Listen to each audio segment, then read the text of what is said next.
এই ভাই, চল বাইরে থেকে ঘুরে আসি, 4টা বাজে। না না ভাই, আমি আমি বেরোবো না সন্ধ্যার আগে। চ্যাট জিপিটি বলেছে সূর্যের অতি বেগুনি রশ্মি আমাদের জন্য ক্ষতিকর, তুই গেলে যে আমি যাবো না। ভাই শোন, কালকে কিন্তু ভার্সিটিতে একটু আগে আগে যাওয়া লাগবে, কাজ আছে, মাথায় রাখিস।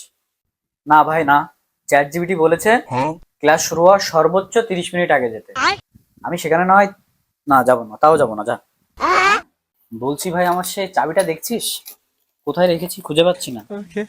না না, চাবি তো দেখিনি, দাঁড়া দাঁড়া, আমি চ্যাট জিপিটির কাছে শুনছি।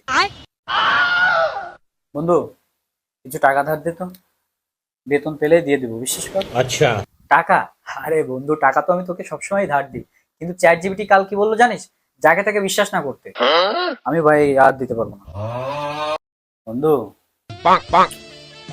নতুন পার্কের লোকেশনটা আমাকে দিয়ে। হুম, দাঁড়া, চ্যাট জিপিটির কাছে শুনে আমি তোকে বলছি, দাঁড়া। আচ্ছা, বাংলাদেশ বনাম ভারতের আপকামিং সিরিজের ডেটটা কবে রে? 1 মিনিট দাঁড়া, চ্যাট জিপিটির কাছে শুনে জানাচ্ছি। अभी मैं गाली नहीं दे सकता। ভালো কথা, খাবার অর্ডার করছি, কিছু টাকা দে। रुको जरा। একদমই না, এই গরমে ভাই। চ্যাট জিপিটি বলেছে বাইরের আনহাইজেনিক কোনো ফুডই খাওয়া যাবে না, অর্ডার ক্যান্সেল কর। অনেক তো হলো চ্যাট জিপিটির পরামর্শ শুনলি, তাই না? এবার আমার পরামর্শটা শোন, চ্যাট জিপিটিকে বিয়ে করে নে, সংসার কর, তাই ভালো ভাই। কি বললি রে বন্ধু, দাঁড়া আমি তাহলে ওর কাছে শুনে নি ও রাজি কিনা।